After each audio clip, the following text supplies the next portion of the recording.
упрямый, упрямый. Она отерла заплаканные глаза грязными руками, оставив на лице смешные разводы. Мой отец, король Гирвилл-Сити, ослепленный жаждой прогресса и собственными научными изысканиями, напрочь забыл о том, что гора – наш дом. Природа нуждается в заботе. И если родной отец меня не слушает, я сама сделаю то, что нужно, без всяких там советников и прочих подхалимов. Астрид ударила кулаком в пыль колоннады тоннеля и села на пол. Желая успокоиться, она закрыла глаза и устало оперлась спиной о холодную стену. Шум в восточном коридоре вывел девушку из раздумий. Она явно услышала сбившуюся речь нескольких дремеров.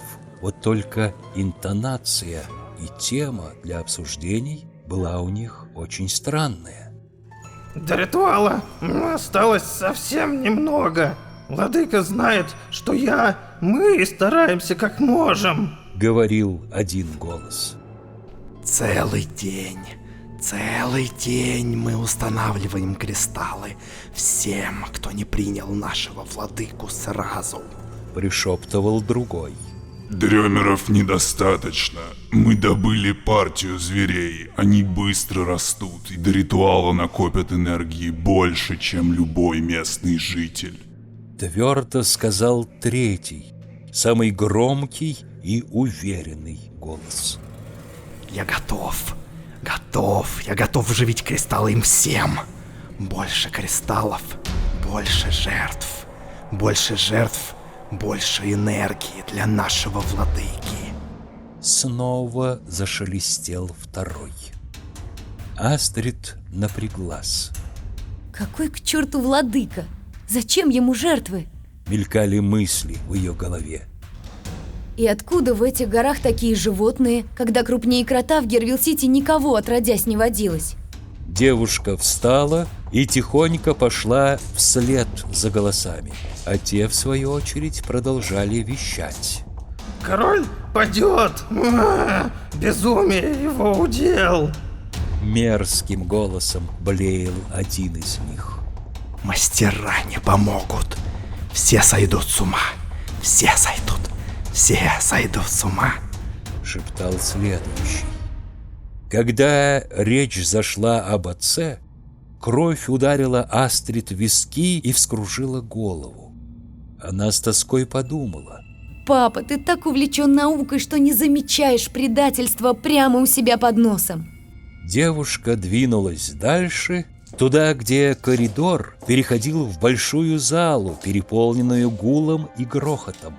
Когда же открылась полная картина места, Астрид не нашла слов.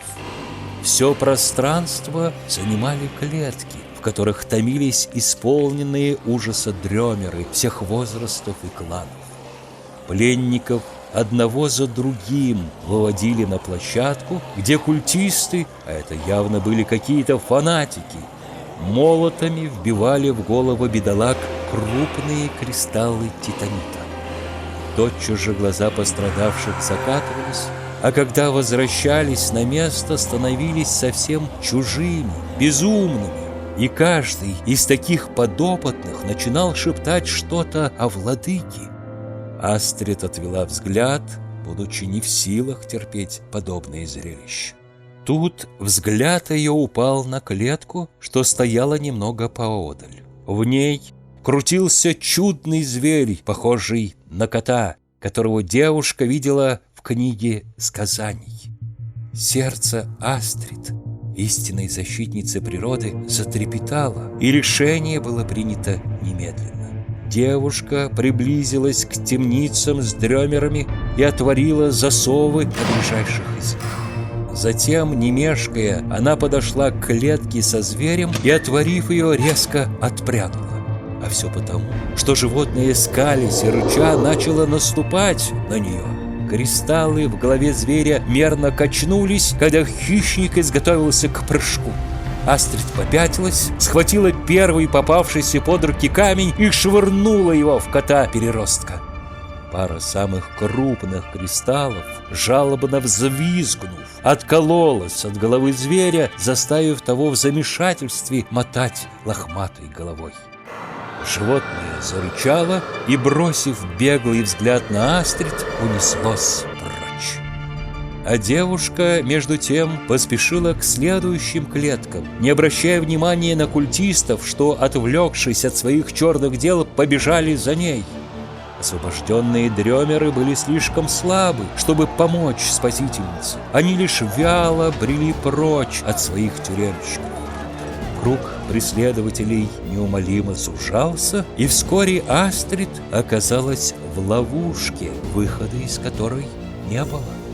«Неужели я так и погибну? — думала она. Сделаю такой же безумный, как те, чьи головы украсил Титанит?» Астрид приготовилась к последнему бою, ведь живой она им сдаваться точно не собиралась. Из угла ангара послышался шум. Он нарастал и вскоре превратился в какофонию звуков. А затем рычащая, зубастая и когтистая масса буквально выпала в пространство зала, сметая на своем пути фанатиков.